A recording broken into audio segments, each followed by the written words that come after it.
Okay, so tonight we have three authors with us tonight, this evening, and they have written this book, This Abominable Slavery, Race, Religion, and the Battle Over Human Bondage in Antebellum Utah. Now, I've been hearing about this book for 5-6 years, is that right, Paul? Something like that? 10. 10? Okay, 10 years. So we're so excited to finally see it in print, and I know a lot of that time was involved with LaJean Carruth that's here, as she was able to transcribe, and I'll let her go into details, but some of the original material of this legislative session that this comes from. And we'll all be, for my first time, maybe for yours, able to listen to Christopher Rich, and appreciate him being here.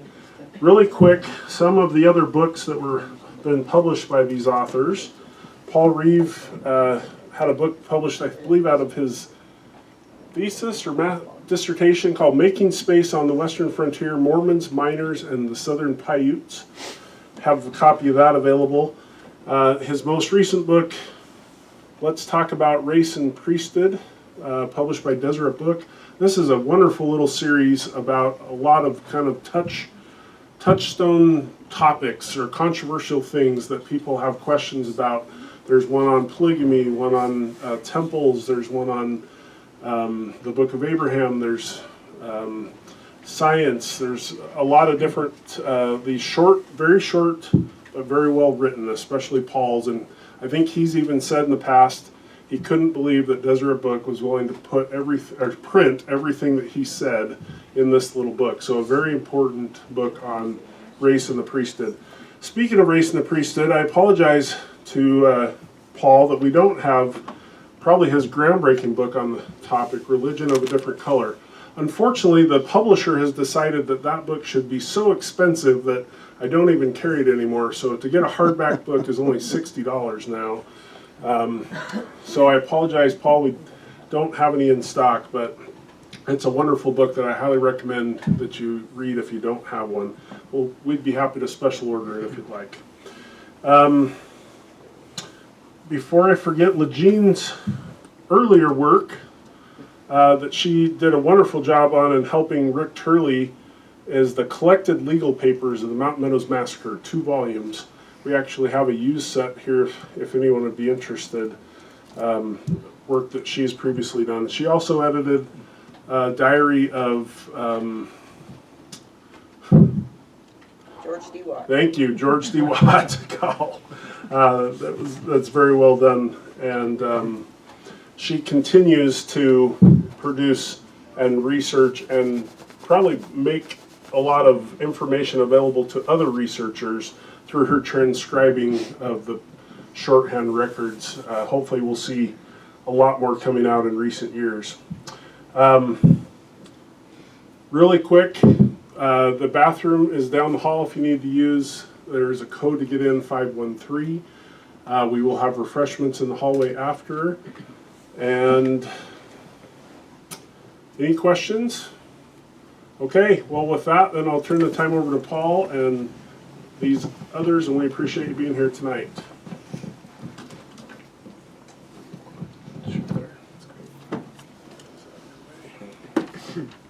So thank you, Chris, and thanks to Benchmark, and thank you all for coming. My desire is just to kind of tell you the origin story of the book and then tell you about the big picture questions that we hope to address in the book, and then LaJean will speak to us, and then Chris will speak to us, and then we're happy to take questions. So this book began when I was doing research for Religion of a Different Color, which was published in 2015. There was questions in the existing historiography about when Brigham Young said what about the beginnings of the racial, priesthood, and temple restrictions within the faith. And historians had different dates, and they seem to trace to 1852, and sort of narrowed it down to either a speech that he gave on the 5th of January or the 5th of February, 1852. and knew enough to know that sometimes there were Pittman shorthand versions of speeches. So there were recorders who would follow church leaders around and write in Pittman, a 19th century version of shorthand, these speeches, and then they would transcribe them into longhand, and that's how they were eventually published in the Deseret News or the Journal of Discourses.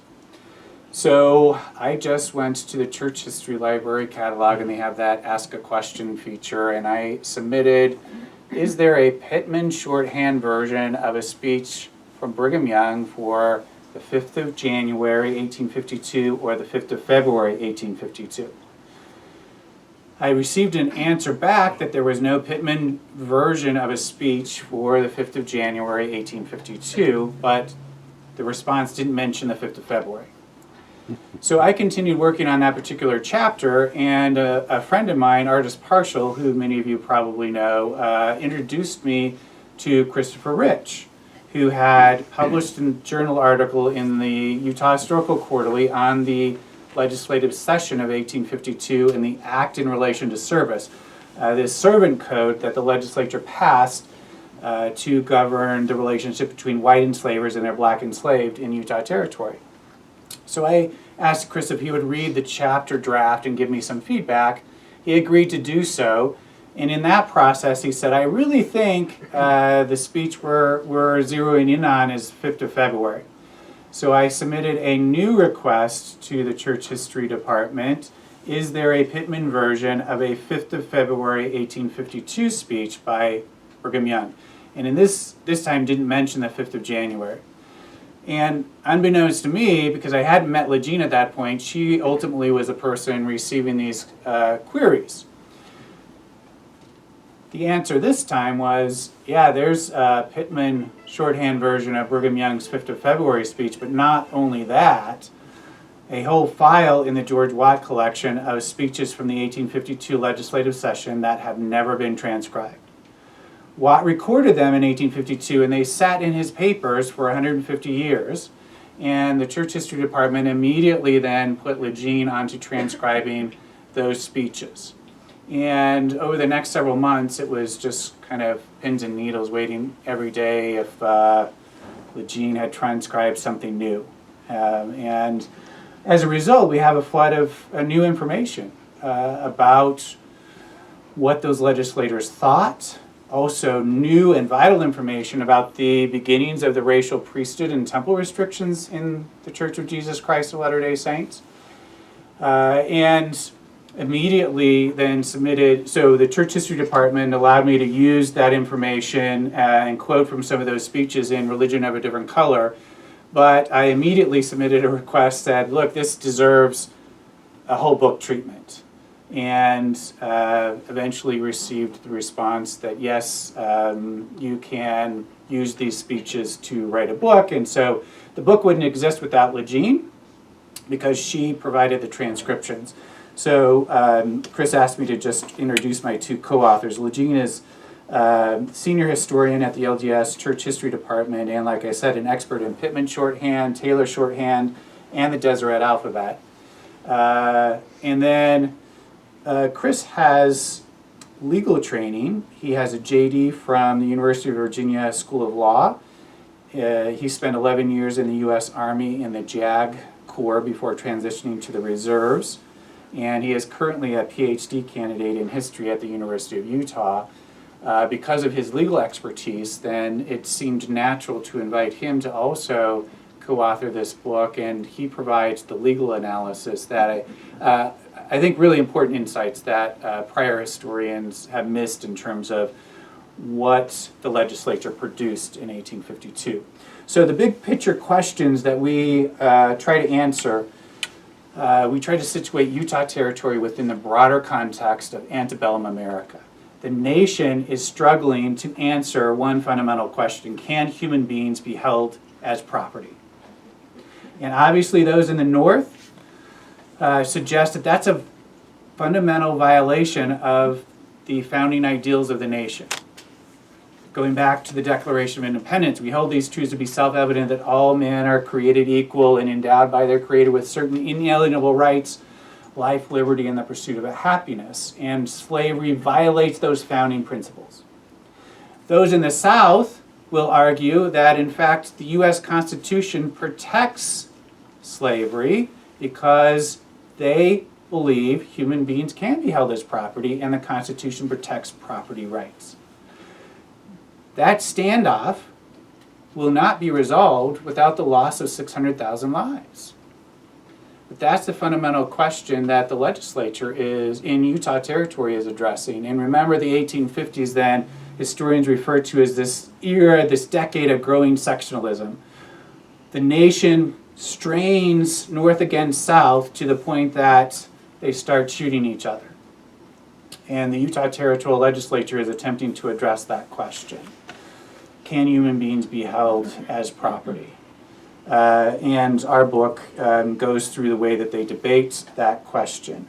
We attempt to offer and analyze what legal answers the legislature comes up with. So they passed two important bills that legislative session, actually three, and that's another important insight that we bring that prior scholars had missed. Without the new speeches, you might miss the fact that they're also debating an election bill. So they pass two important laws to decide what to do about the slavery that already exists in Utah Territory. July 22nd, 1847, 3 enslaved men are amongst the Vanguard Company who arrives in the Salt Lake Valley. 2 of those are baptized Latter-day Saints.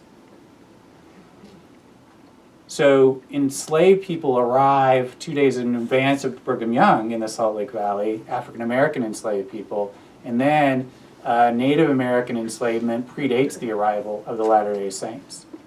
And the legislature then passes 2 laws, an act in relation to service, the African Servant Code, and an act for the further relief of Indian slaves and prisoners, the Native American Indenture Bill. And we now have a flood of new information about what they thought as they debated those bills. And especially for an act in relation to service, you have Brigham Young and Orson Pratt squaring off against each other. And the other important thing that comes to play is that politics mix with theology in this legislative session. And we have Brigham Young first publicly articulating a race-based priesthood restriction, and Orson Pratt is articulating an innocent definition for people of African descent, and Brigham Young articulating an inherently guilty definition for people of African descent. So important new context comes out of this legislative session. So we try to offer an answer to what the legislators believe they passed. So what did this law mean legally?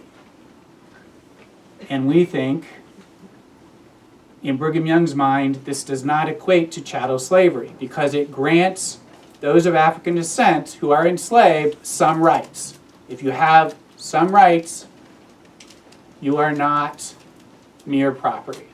But it frees no one then enslaved. So it's a complex, nuanced argument. And then for the Native Americans, 20-year indenture, up to 20-year indenture. We also attempt to address what this means in the lives of those most directly impacted by the bill, Native American enslaved people and African American enslaved people. So 2 things. What does it mean legally in Utah Territory, but also what does it mean in the lives of those these laws were meant to govern? Okay, and no one wakes up the next day after these laws are passed and we believe, right, who is enslaved and says, oh, my life is so much better today than it was yesterday because I've been legally defined as a servant instead of a slave. So once again, a complex argument. The overarching answers, what we see is really Brigham Young and other legislatures reaching back to various forms of unfree labor in their past, and Orson Pratt representing the free labor ethic sweeping in across the nation.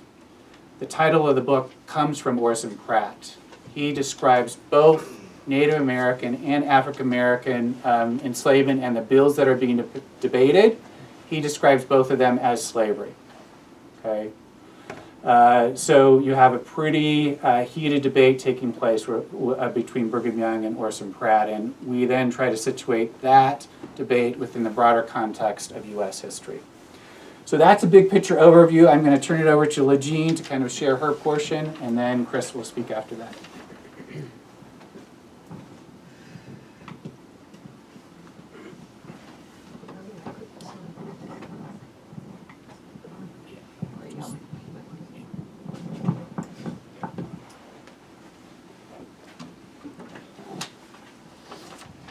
I'm very good with weaving looms. Any technology beyond a weaving loom? Actually, I have 6 large floor looms at my home. I'm an avid weaver. When I was 11 years old, I wandered into the basement. I was bored on a Sunday afternoon and wandered into the basement of my parents' small home in Yakima, Washington. There I found a copy of an old Improvement Era magazine, an old church magazine, open to an article on the Deseret alphabet. I was immediately fascinated. I was hooked, and taught myself to read Deseret. How that magazine happened to be there, open to this page, is something I don't know. But I have items that I wrote in Deseret at that age in my possession even now. I decided, with all the wisdom of an 11-year-old, that I was going to be a professional transcriber of items written in the Deseret alphabet when I grew up. This fascination with Deseret led, years later, to my learning Old Pitman shorthand and to pursuing my present career. In 1837, shorthand reporter George D. Watt was the first convert baptized into the Church of Jesus Christ of Latter-day Saints in England. He ran a foot race for that privilege against at least one other person. That same year, Isaac Pitman published a new system of shorthand, the first shorthand system that allowed a skilled reporter to take down a verbatim account of a speaker's words, at least until the speaker got upset or excited and sped up. Then the shorthand deteriorates hopelessly. Those two events converged to have a profound effect on the historical resources of the Church of Jesus Christ of Latter-day Saints and Utah Territory, as Watt reported thousands and thousands of pages from sermons, speeches, court proceedings, legislative proceedings, and other events in Pitman's shorthand. These shorthand records are the closest we have to what was said. Sound recording was still decades away. Watt transcribed much of his shorthand, and some of his transcripts are published in the Journal of Discourses and in the Deseret News. But significant amounts of shorthand records remained untranscribed and unidentified until I began working on them. It's impossible to identify what was written in Pitman shorthand if one couldn't read Pitman shorthand. When I first told Ron Watt, a great-grandson of George Watt, that I had found a journal, he didn't believe me. He told me he had been through every piece of paper in that collection and there was no journal there. But I knew what a journal was. Date, entry, date, entry. It was all in shorthand. There's Watt's journal.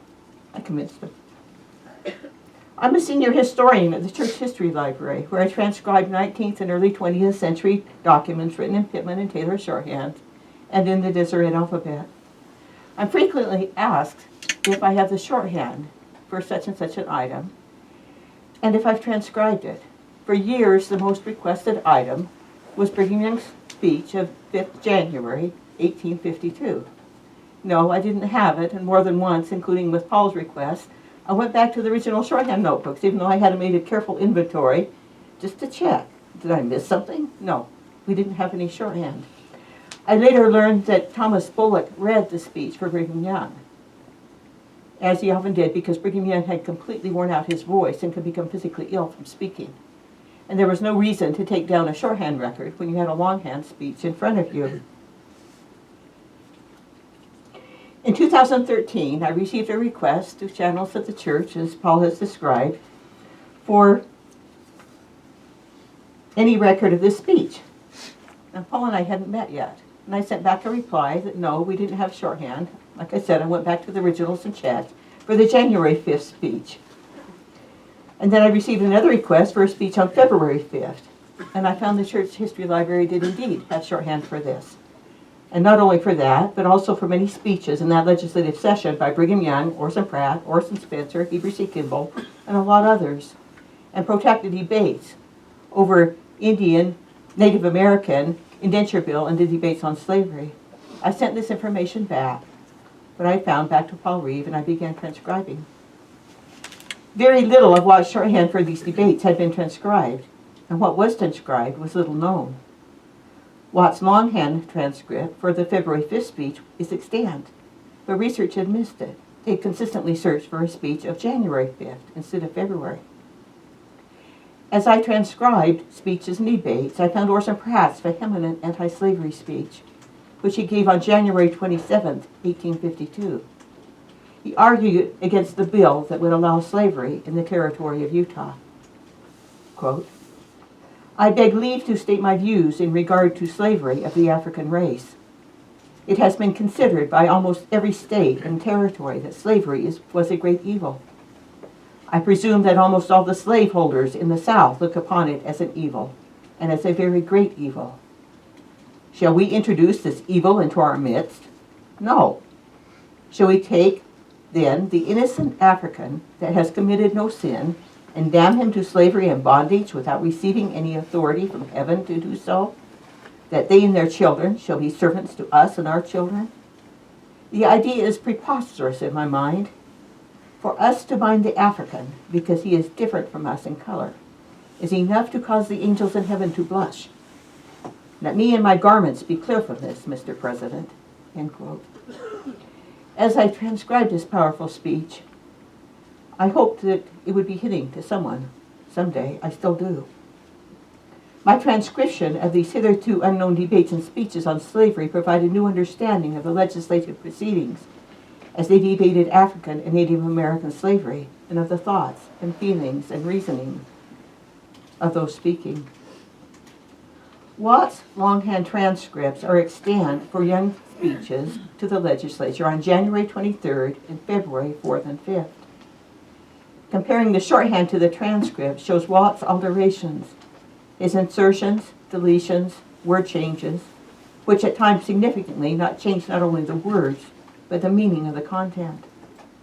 Watt, as other shorthand reporters of his day, very often altered the content of his shorthand as he transcribed, sometimes significantly. I have spoken and written on this extensively in relation to the Journal of Discourses. No contemporaneous transcription can be assumed to be accurate until its accuracy has been verified by comparing it to the shorthand. I cannot overstate this. Its court records, its journals, its Quaker sermons, everybody did it. Brigham Young's speech to the legislature on January 23, 1852 includes the first known public articulation of a racial priesthood restriction in the Church of Jesus Christ of Latter-day Saints by a prophet, president of the church. There are extensive differences between Watt's shorthand and his transcript, including changing Young's question, quote, I ask whether they can bear rule, end quote, to a statement, quote, they cannot bear rule, end quote. From the discussion and debates immediately following the speech, it is clear that the members of the legislature already know about the restriction. It wasn't news to anyone. They knew about it, and they discussed it as people that knew about it. The documentation of Young's speech on February 5th is far more complex. For years, because of the confusion in dates, the only known record of the speech was Wilford Woodruff's notes in his journal. It was undated, which was very unusual for him. These notes contain only a small portion of what Young said. They were apparently written from memory and differ significantly from Watt's original shorthand record and his transcript, which also differ from each other, so we have the three versions. Perhaps most notably, Woodruff reported that, quote, any man having one drop of the seed of Cain in him cannot hold the priesthood, end quote. While Young did say that, quote, in the kingdom of God on earth, a man who has the African blood in him cannot hold one jot or tittle of priesthood, end quote, which statement Woodruff did not record, Young did not refer to one drop, a social construct from his day, nor have I been able to find that he ever used the term, despite extensive searching. Now, at last, an accurate record of what Young and others did and did not say is available through transcription of the original shorthand. At the Mormon History Association annual conference in 2013, I approached Paul Reeve and suggested that he, Christopher Rich, and I present a panel on this material at the 2014 conference, which we did. We intended to publish the material as an article, but it expanded into the present book. Paul Reeve and Christopher Rich wrote the book, the text of our book. Somewhere, well along in the process, Christopher mentioned the 1856 Utah Territorial Convention, Utah Constitutional Convention, they're applying to be a state again, in an email. I had not known they were using the proceedings of that convention until then. I immediately replied that the Church History Library had John B. Long's shorthand records of it, which had never been transcribed. Watt was also a reporter, but his shorthand is not extant. I then transcribed the 95 pages of Long's very challenging shorthand. He was sloppy. He was sloppy when he wrote. Unrelated to the topic at hand, but interesting, was a lengthy debate on the name of the proposed state, whether it should be called Utah or Deseret.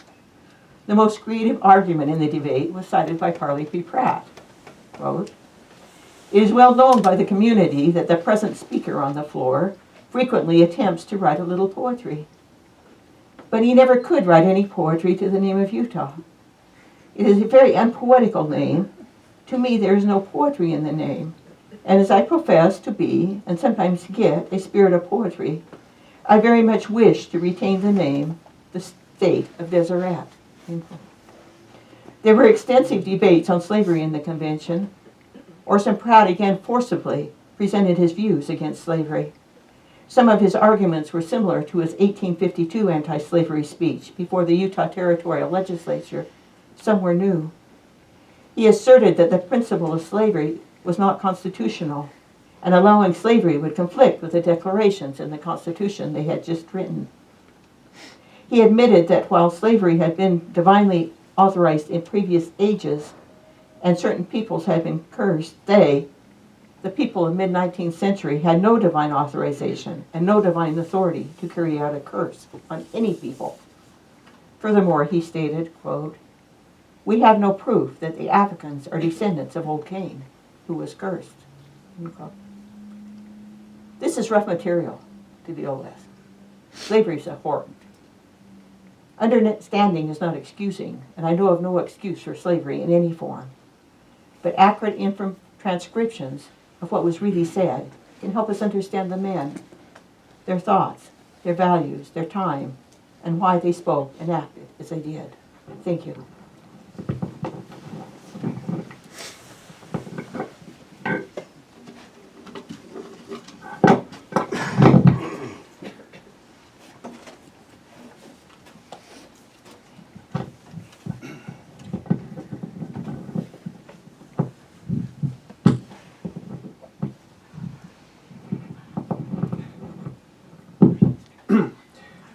LaJean was talking about 2013, and I was shocked how long ago we started this project. I remember the first article that Paul mentioned, I finished while I was serving in Iraq.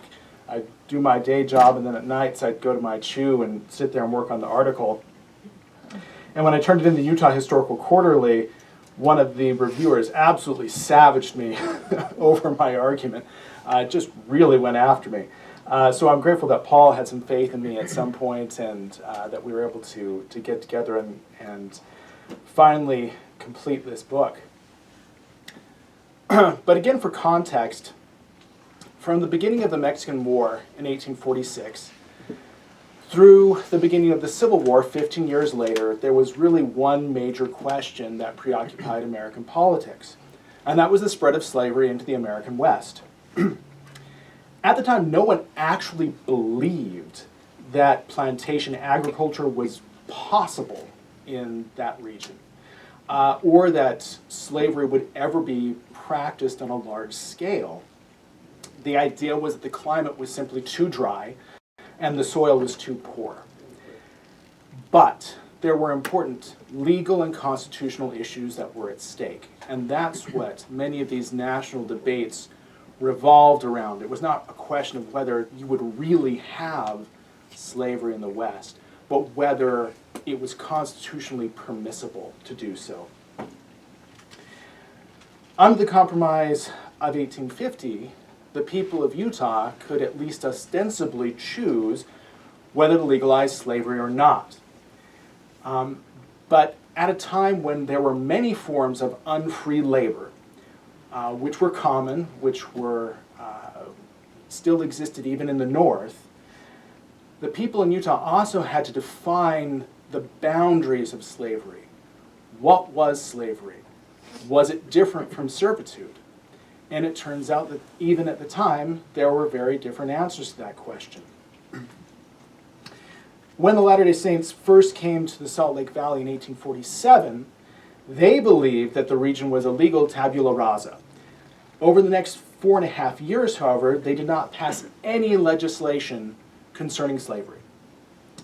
This was despite the fact that the local Utes had already begun to sell enslaved Native Americans to the Mormons, sometimes accompanied with a threat to kill the captives if the Mormons refused to buy. Moreover, by the late winter of 1851, Southern Latter-day Saints had brought over 50 enslaved African Americans to the Salt Lake Valley. The leadership, including Brigham Young, was keenly aware of the national debates concerning the Wilmot Proviso, which in essence said that no territories conquered from Mexico would have slavery in them when the war was over. Because of these national debates, they feared to take any position concerning slavery. They believed that it could severely damage their attempts to achieve Mormon sovereignty in the Great Basin, either way that they went. This fear was reinforced by political operatives such as Thomas L. Kane, who advised the Saints to take a neutral position concerning slavery and to handle all of their affairs in relation to it, quote, without unnecessary legislation. At the same time, the Latter-day Saint leadership, again including Brigham Young, feared that the church might split internally over the question of slavery, just as the Methodists, the Baptists, and the Presbyterians had done in the previous decades.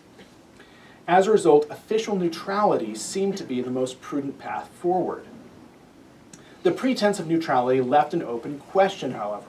What was the legal status of enslaved Native Americans and African Americans in Utah? There's abundant evidence that in the absence of any positive law on the subject, Brigham Young and other Mormon leaders believed that Utah was legally free soil.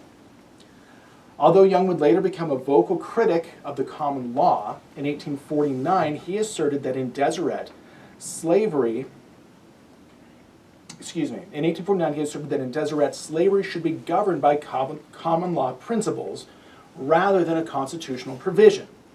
Under most contemporary understandings, the common law did not recognize the institution of slavery. Only a positive legislative act could do so. Thus, he believed slavery could not exist in Utah without a statute, something that he opposed.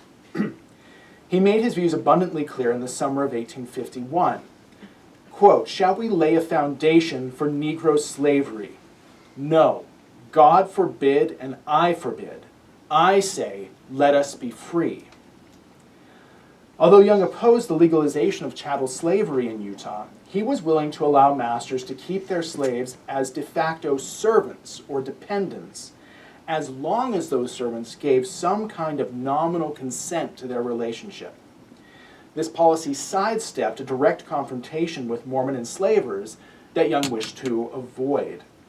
Moreover, it was consistent with his idiosyncratic interpretation of the curses of Cain, Canaan, and Ham found in the book of Genesis. In Young's mind, God's curse of Canaan to be servant of servants did not mean chattel slavery, ownership of one person by another. He saw these curses in terms of subservience, dependence, or hierarchy. Based on these curses, he believed that Africans could not hold the priesthood within the LDS Church, nor could they fully participate in a democratic society through office holding or voting rights. Instead, they were dependent members of the community, very much like women and children at the time. Thus, in place of slavery, Young's reading of Genesis justified a kind of racial paternalism. Had events unfolded differently, it's quite possible that Young would have continued this policy indefinitely. But in the late fall of 1851, a Latter-day Saint posse in central Utah arrested a group of New Mexican traders led by Don Pedro Leon Lujan. These traders had several Paiute children in their possession, and the Mormons accused Lujan and his companions of illegally engaging in the slave trade. Lujan was convicted of trading without a license, his goods were confiscated, and the captive Paiutes freed. Moreover, Judge Zerubbabel Snow drafted a legal opinion confirming that slavery was illegal in Utah. While the record is not clear, it appears that this chain of events changed Young's mind about passing legislation to regulate slavery.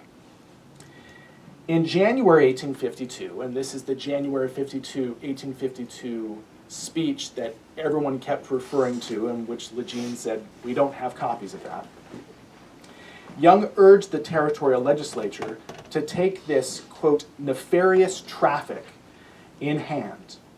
His chief objectives were to drive New Mexicans out of the Indian slave trade, formalize Mormon efforts to redeem Indian captives, and to quiet the growing unrest among the Latter-day Saints concerning African American slavery. Young still refused to categorize people as chattels, as property. Restrictions of law and government make all servants, he wrote, but human flesh to be dealt in as property is not consistent or compatible with the true principles of government. My own feelings are that no property can or should be recognized as existing in slaves, either Indian or African. Nevertheless, Young reasoned that if, in return for favors and expense which may have been incurred on their account, service should be considered due, it would become necessary that some law should provide the suitable regulations under which all such indebtedness should be defrayed.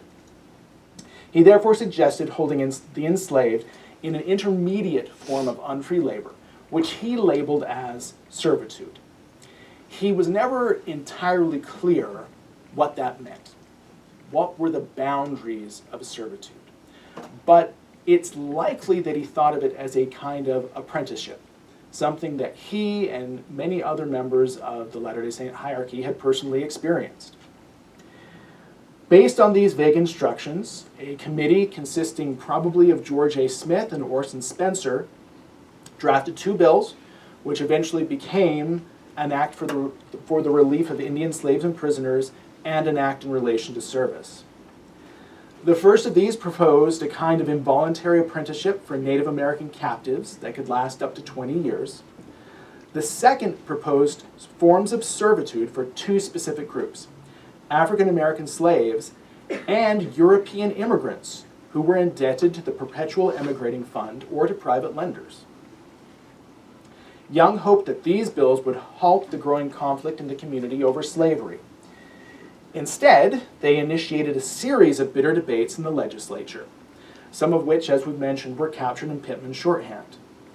The essence of those debates can be summarized by a single question: is there a meaningful distinction between servitude and slavery? However, the debates also encompassed a number of related issues, such as the meaning of the Genesis curses and the place of African men within the LDS Church. The majority of participants in the legislature, including Smith, Spencer, and Young, affirmed that there was a distinction between servitude and slavery. Moreover, they strenuously denied that the forms of labor that they proposed should be classified as slavery. As Smith said of the Indian indenture statute, the object of the bill is to abolish slavery. Based on contemporary law and practice, their arguments had merit. Young also defended his position by referencing the curses found in Genesis. And in his remarks on January the 23rd, he made the first public declaration of a priesthood ban for African men. However, Orson Pratt had a more capacious understanding of what constituted slavery. He argued that the forms of unfree labor proposed for Native Americans and African Americans did constitute slavery, and he denounced the bills in no uncertain terms. At the same time, he refuted Young's interpretation of the Genesis curses. While he did not deny that God had cursed Canaan to be a servant of servants, he contended that Latter-day Saints could not execute a divine curse unless they had specific revelation authorizing them to do so. He would later argue that there was no evidence that Africans were descendants of Canaan in any case. For us to bind the African because he is different from us in color is enough to cause the angels in heaven to blush, he said. And as Paul mentioned, he felt so passionately about this, he later voted against several laws that would have incorporated different municipalities, but which did not allow African American men to vote. Based on Pratt's objections, the legislature made some significant alterations to an act in relation to service. Most importantly, the final version of the law deleted a clause that would have made servitude into a heritable condition for the children of enslaved African Americans. Although the Service Act remained highly ambiguous in many ways, we therefore conclude that it instituted a form of gradual emancipation. The statute legally transformed enslaved African Americans into servants, who were granted a variety of legal protections, including the right to give or withhold consent for a number of important actions. In most ways, the servitude that the legislature created for African Americans was comparable, and in some ways even identical, to the kind of servitude that the legislature created for European immigrants. The biggest difference was the term of service. Brigham Young apparently believed that servitude would be a temporary status, and that the terms of service would be set by contractual negotiations that would take place between the master and the servant. In fact, he told the legislature, quote, "Let servants live with their masters and serve out the time agreed on when they came here. But when the master forfeits the right of their servants, let them be free, the same as white people." Even so, the final version of the legislation did not provide an end date for the terms of service. As a result, it could permit terms of service up to and including life. This was similar to laws enacted in Indiana and Illinois, which performed similar functions earlier in the 19th century. Ultimately, Young was satisfied with the Service Act. In his view, it created a reasonable compromise between immediate emancipation on one hand and perpetuating chattel slavery on the other.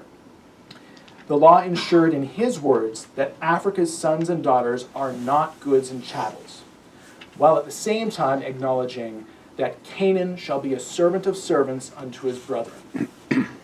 However, a number of Mormon enslavers were very unhappy with the statute, which significantly restricted their property rights. During a convention in 1856, these men attempted to explicitly protect chattel slavery in a proposed constitution for Deseret. Many of the speeches in the ensuing debates were once again captured in Pittman's shorthand. They reveal the sharp disagreements that continued to exist within the Mormon community over slavery. This time, Orson Pratt and Brigham Young were on the same side, as they jointly opposed efforts to organize Deseret as a slave state. In the end, the anti-slavery delegates won a very lopsided victory against the pro-slavery delegates, 26-5 against the measure. How servitude ended in Utah is unclear. In 1862, Congress prohibited slavery and involuntary servitude in all U.S. territories. The Deseret News provided a brief notice of the law, but there is no evidence of how or when it was instituted in Utah. Part of the problem is simply the fact that these issues were ambiguous in Utah. It was not immediately obvious that the legislation even nullified the Service Act. For a decade, Brigham Young and others had claimed and fully believed that the statute did not recognize chattel slavery. In fact, the law's requirements for consent could be interpreted to mean that it did not authorize involuntary servitude at all. Moreover, the Service Act applied to European immigrants as well as to African Americans. As a result, a reasonable argument could be made that the Service Act, or at least a significant portion of it, was still good law even after 1862. The only clue that we have suggesting that legislators ultimately acknowledged that the Service Act was no longer in force is the fact that the statute was not reprinted in an 1866 compilation of territorial laws. The end of Indian servitude is likewise obscure. The indenture law probably remained in force as late as 1876. After that, Latter-day Saints continued to purchase or accept indigenous children into their homes on an ad hoc basis. So, in conclusion, Brigham Young and the vast majority of Mormon leaders never contemplated legalizing chattel slavery in Utah. However, in 1852, they instituted several related forms of servitude, largely as a compromise measure. The goal of this policy was to avoid external scrutiny by Congress that might complicate efforts to obtain statehood, and to avoid internal conflict among the Latter-day Saints themselves.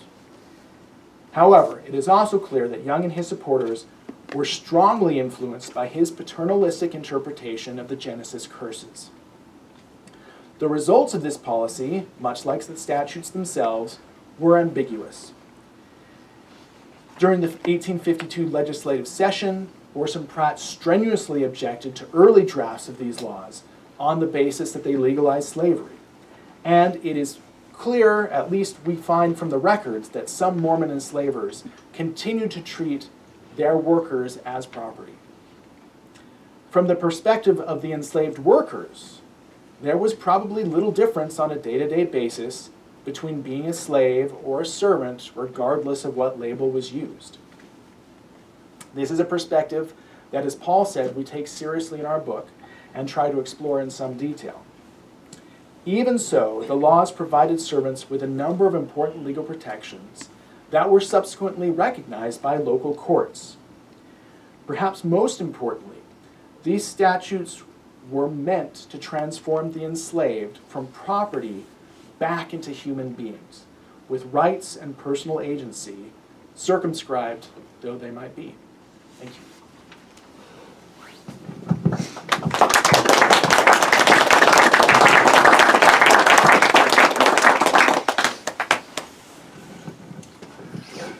Get up for questions? Yeah, do you mind maybe I'll stand up Sure. for the questions?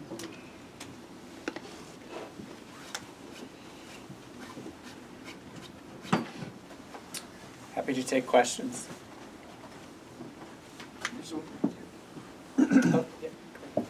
Just for Chris or anybody who knows the answer, I assume the two statutes were explicitly repealed eventually. Interesting question. Use the Oh, microphone. yeah, and sorry. Repeat the question.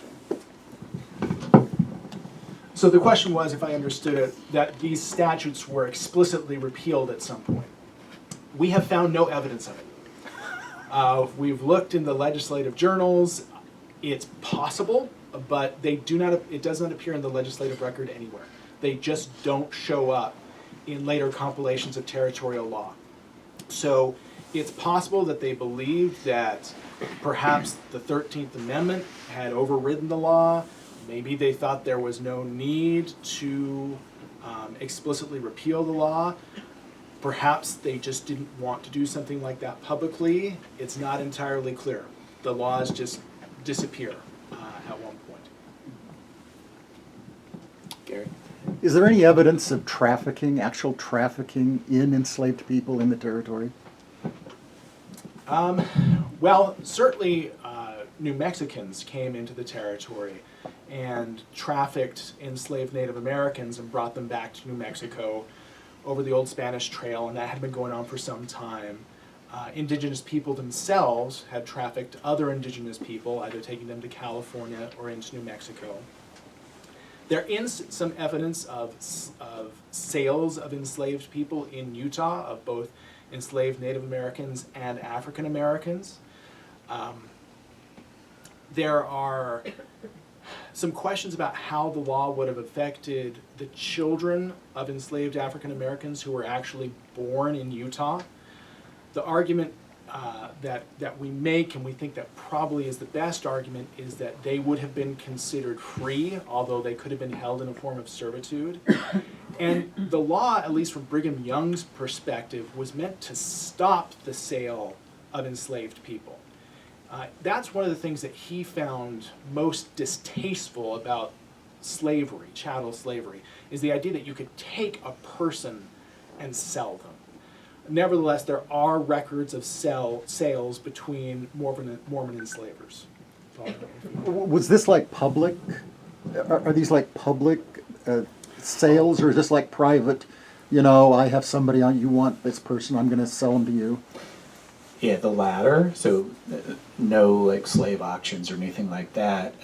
But the law that passes, the Act in Relation to Service, requires that if an enslaver wants to sell to another enslaver, so this is where the law grants rights to the enslaved. The enslaved has to give his or her consent to a probate judge outside of the purview of the enslavers.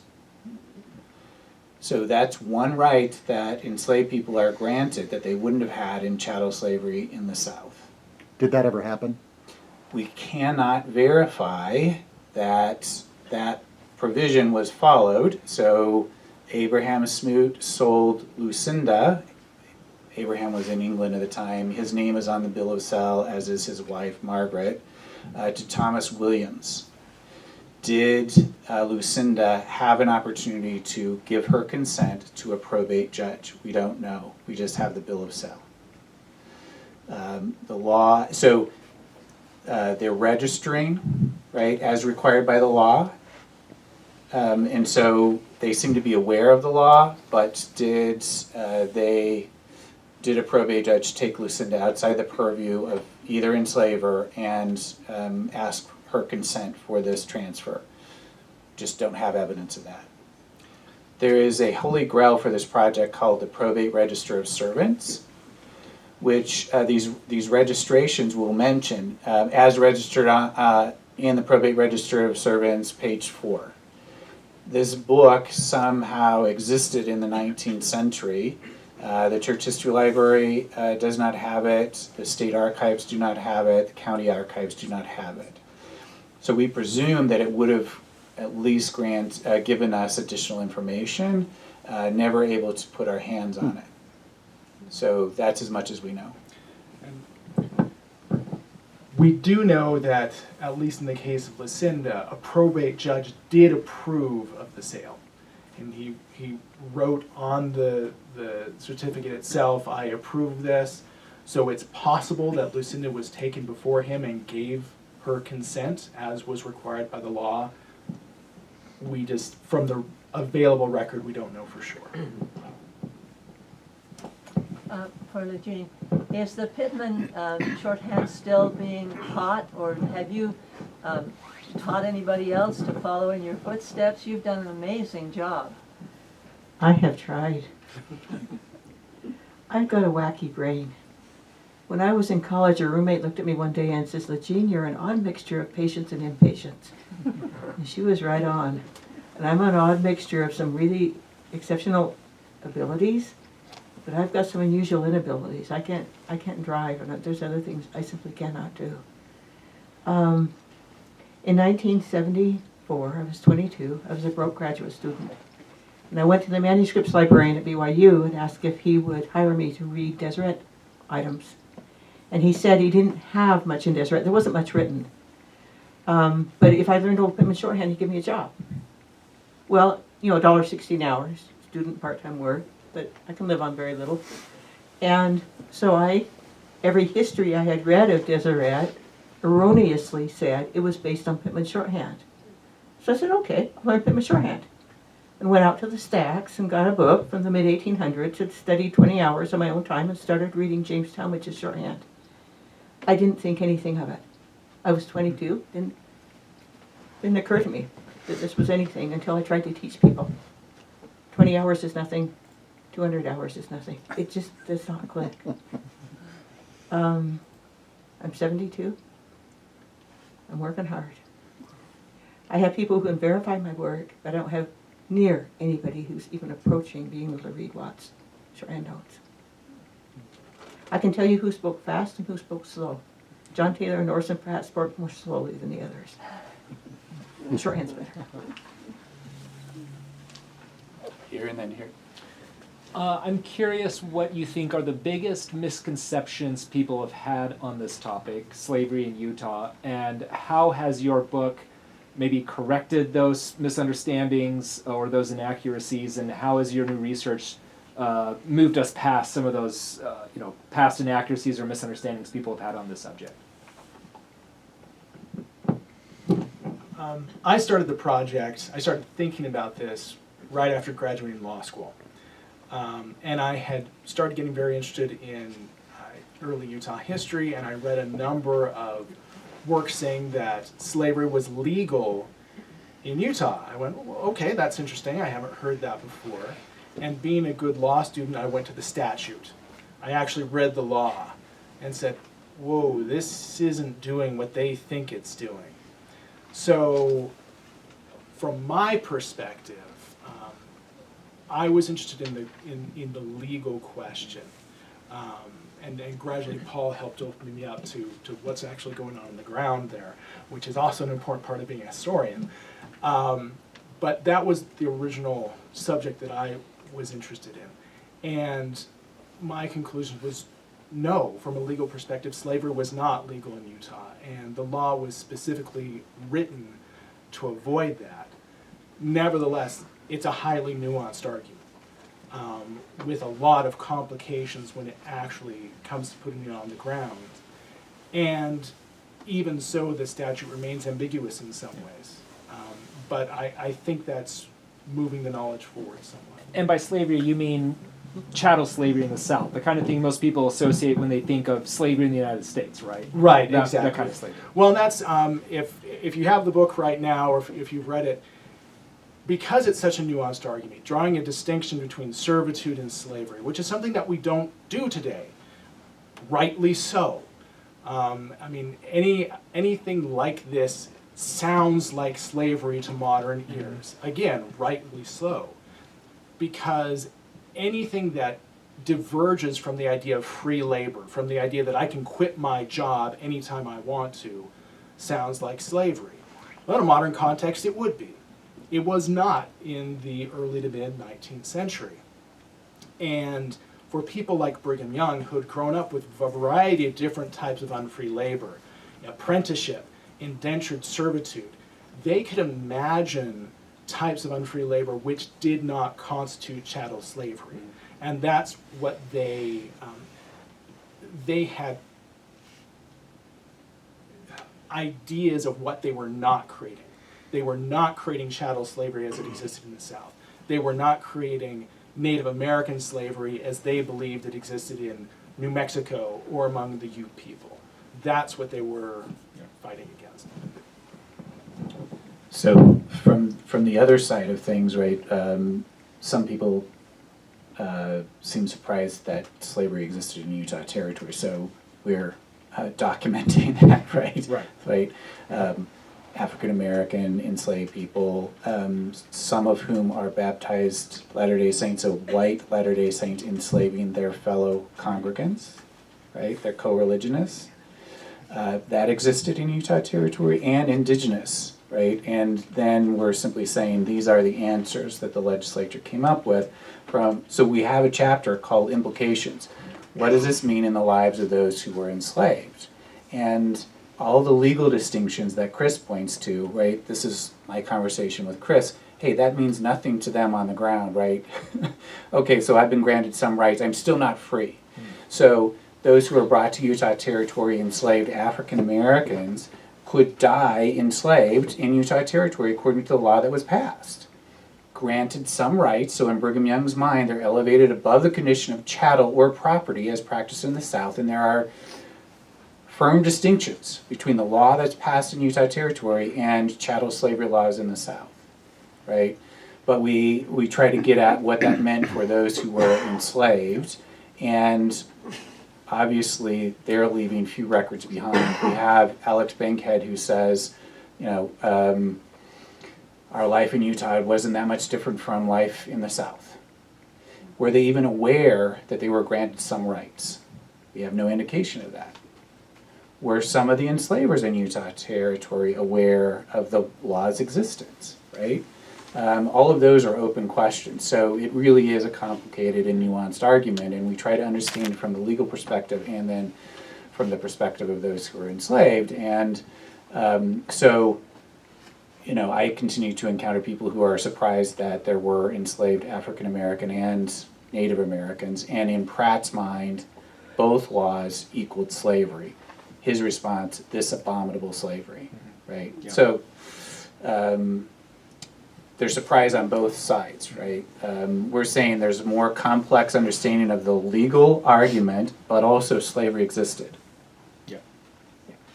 There was a question here. Yeah. So Utah legislative sessions were published. Was this not ever published, the 1852 session? So Brigham Young's 5th of February, or 5th of January, 1852 speech, that was the one that was written in advance, not recorded in Pittman shorthand. It was published in the Deseret News and in the legislative record. So yes, and a skeleton form, the laws themselves were published, but none of these debates were transcribed into longhand and published. Not published in the Deseret News, and Brigham Young's 5th of February speech, Watt did transcribe it into longhand, but that wasn't published in the Deseret News or in the Journal of Discourses.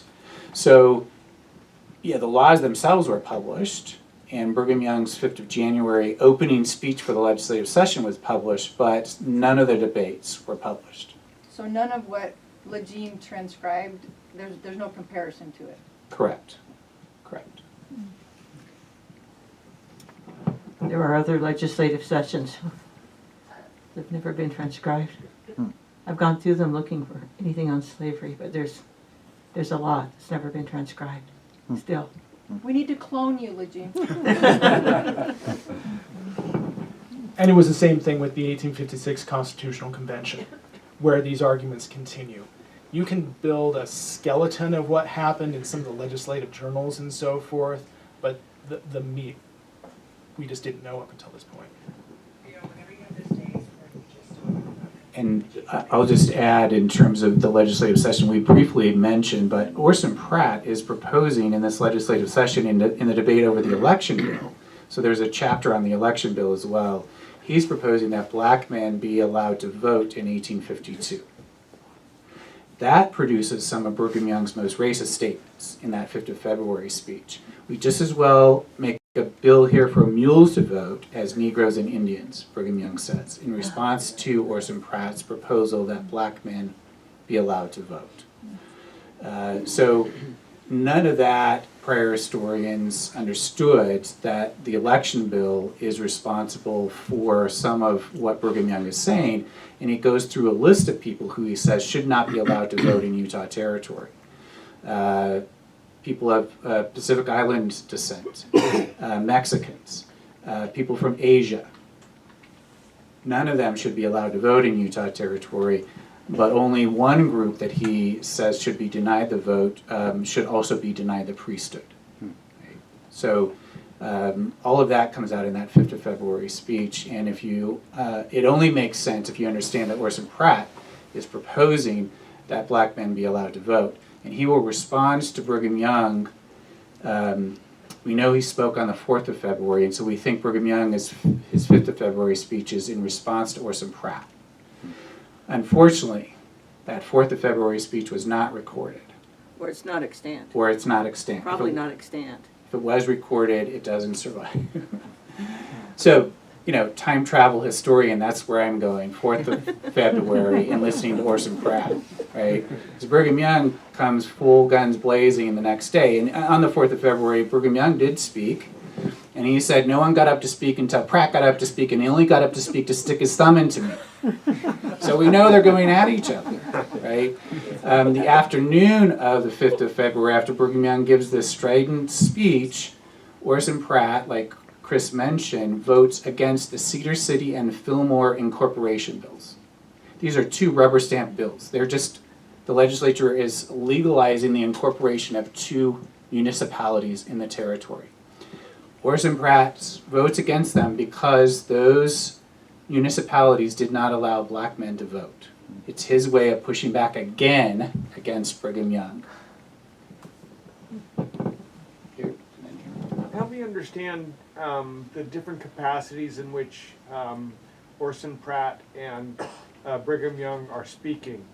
Today, you wouldn't have Governor Cox speaking in opposition at all to during a legislative event, and so this is a very different picture than we would expect in the legislature today. I mean, you can have dueling speeches from the president, but they're not going to be on the floor of the House or the Senate.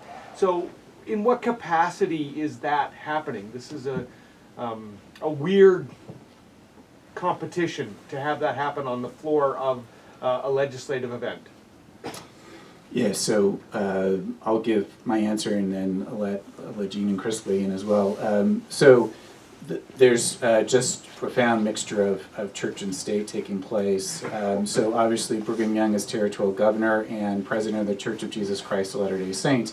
And in that 4th of February speech, he defends his right to come and dictate in matters religious and political. You have the first runaway judges, and news of that is arriving in the territory, and he is up in arms about how that's playing out nationally, and he says, I have every right to dictate in these matters. And Orson Pratt is a Latter-day Saint apostle and a territorial legislator. We give a collective biography in the introduction. It's an all Latter-day Saint legislature, and it's sort of upper echelon of the Latter-day Saint hierarchy represented in the legislative body. And they have no problem, so theology gets thrown into politics in the middle of this legislative session. But they're not, I recognize that. The weird part, though, is different branches of government competing on the same floor. Sure. That part is weird. Yeah, Brigham Young is weighing in on these legislative matters, right? The legislatures themselves are voting, but Brigham Young is in every sort of way sort of weighing in on what he sees as the key provisions that are under debate. Chris, did you want to say anything? Well, in this session, you actually have the judicial branch as well. They're asking federal judge Zerubbabel Snow for his opinion on some of this legislation. And he declines to say anything at the time, but he does give a legal opinion which seems that it's aimed at the legislature and telling them what the law actually is during this time period. So you have all of these men together discussing, and it's sort of a quorum of the whole or something. At the same time, Pratt and Young in the 52 legislature seem much farther apart than they are in the 56 Constitutional Convention. And that's because there's no one in the 52 legislature who is actually arguing for slavery. No one in the 52 legislature is saying, we think slavery is a good thing. So you have Young, who is arguing for this form of servitude, and Pratt, who's saying, no, I think that constitutes slavery. By the 56 legislature, you have several delegates who are actively arguing for the protection of chattel slavery in Utah. And when that happens, you get both Pratt and Young on the same side. Even though Pratt still clearly does not agree with Young theologically, about the Genesis curses and what those actually mean. When it comes to the politics of slavery, they come down on the same side. There was a question next here. Oh, I think you might have already answered it. So is there any evidence about how Orson Pratt felt about the act in relation to servitude? He was okay with it after a while, or? We know that he had very strong objections to the first draft of the law. Under the first draft, it allowed for this form of servitude, and the different sections of the law dealt with different groups.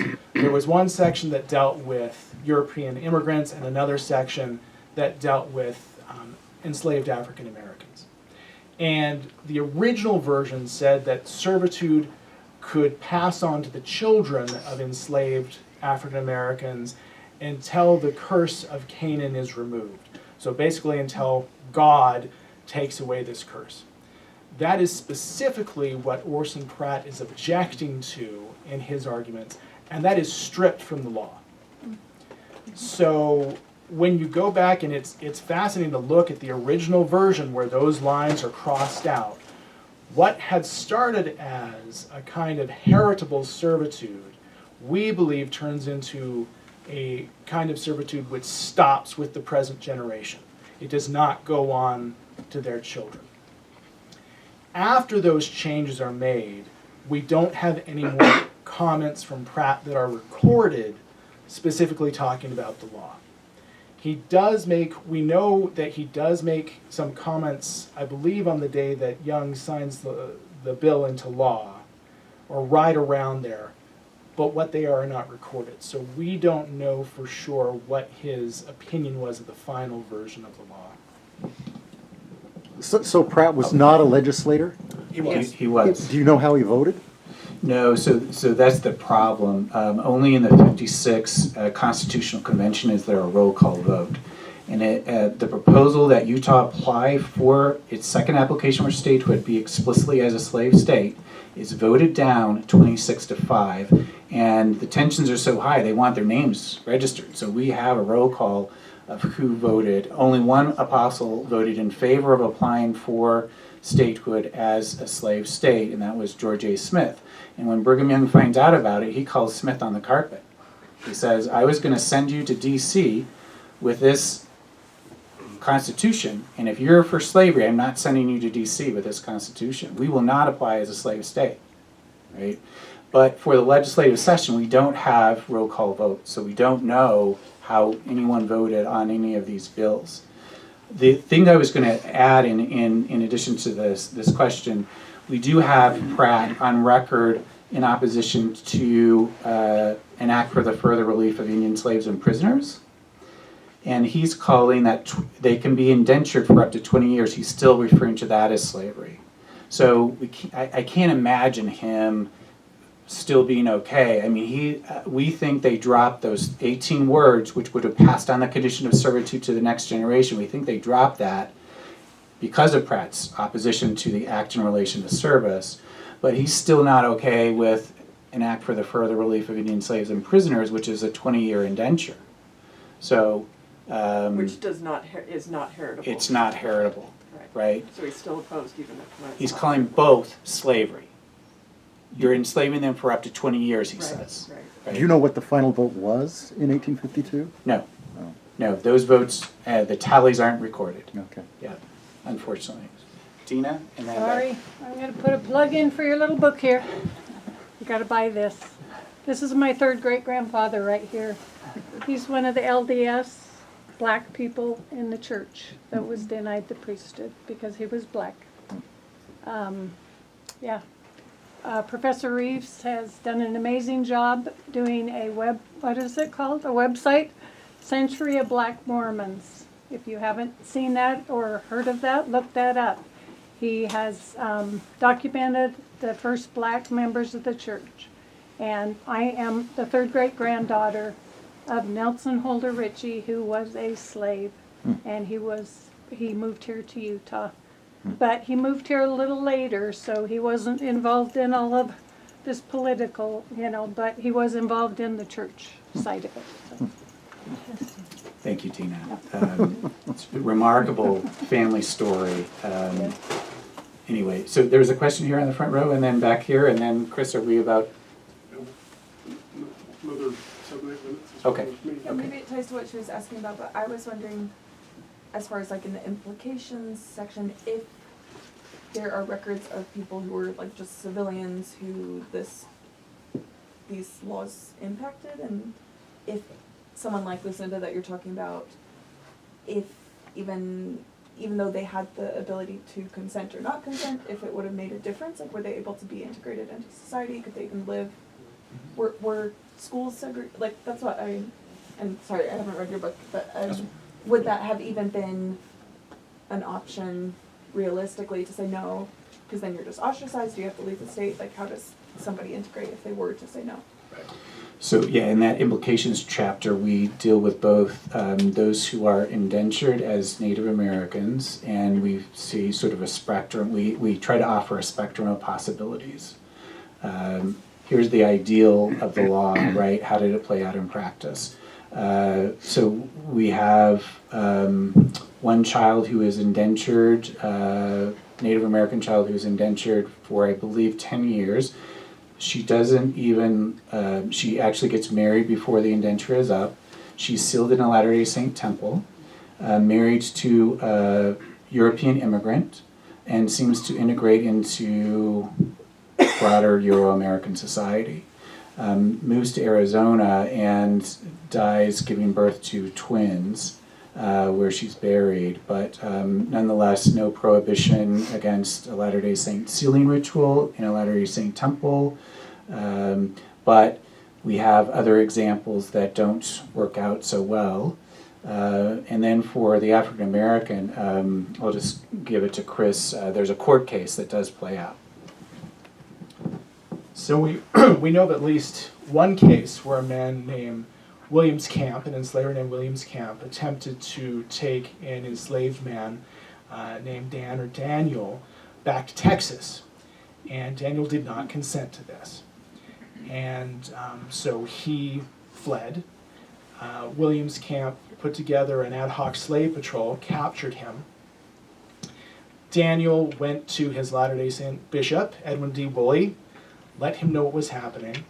Edwin D. Woolley then went to a local probate judge, and Williams Camp and his Confederates were arrested for kidnapping. So they did not go to a full trial. They went to a preliminary hearing. At the hearing, Daniel was permitted to testify. This would not have happened anywhere else. In fact,